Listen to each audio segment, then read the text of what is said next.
Black Power, Black Beauty,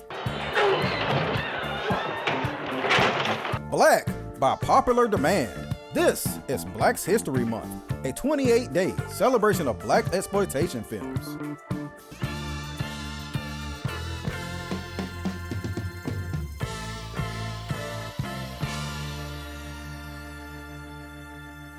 I know I can't be the only one who gets today's movie Sparkle and Dreamgirls confused. It doesn't help that they both had modern remakes or reinterpretations of their source material. It also doesn't help that both are loosely based on the rise and fall of the Supremes, although Dreamgirls probably has more claim to that statement. However, Sparkle came first, and it's the first movie to depict the rise and fall of a female R&B group. Sparkle is the story of three church girls who form a singing group to try to escape their life in the inner city. The older sister, simply named Sister, is played by Lynette McKee in her first film and is the most ambitious of the women and the strongest singer.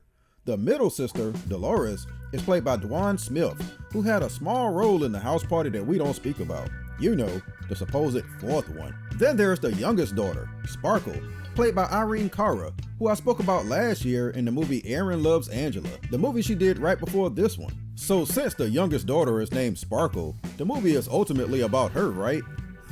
Well, not necessarily, but we'll get there. Even though this is an early example of a musical biopic about a fake group, possibly the earliest, I found it kind of interesting that the common flaw in all of them never really changed. And that's the fact that the music overshadows the story. Sometimes that's a bad thing, like in the case of a movie about a real life artist that we've already known and whose music we're already familiar with. In a movie like that, you have to do something to justify why we couldn't just stay home and listen to the albums. However, Sparkle is a little different, since these artists technically aren't real, and the movie didn't use already established music, deciding instead to get the great Curtis Mayfield to write and produce new music for the film, which includes the classic Something He Can Feel, which was eventually recorded by Aretha Franklin and in vogue for future renditions. But the song was made for Sparkle and was actually performed by the actresses, since all three were singers, which is something that's uncommon in most movies like this. In fact, I learned in my research that people who bought the soundtrack were kinda hot that Aretha Franklin replaced the actresses on the vocals for the album release. But it's Aretha Franklin, so they got over it. So I say all that to say this. I think the enduring legacy of Sparkle and its cult status is mostly due to how memorable the music is and how each song plays into the pivotal scenes of the movie.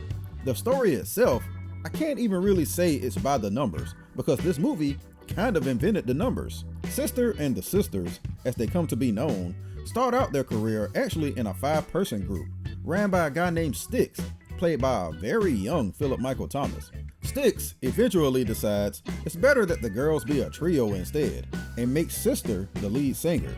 This despite having a crush on Sparkle, but it's not a bone of contention at all.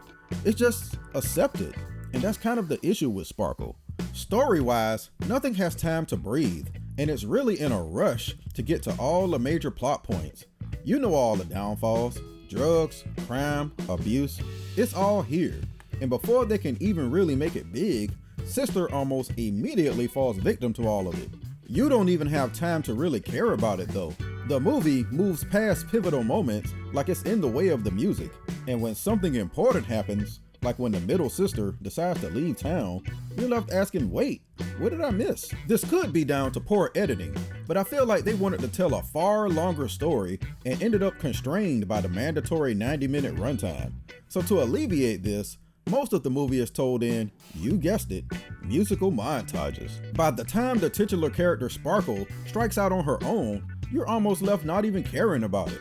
The only person who's really able to act her way out of the constraints is Mary Alice, who plays the girl's mother.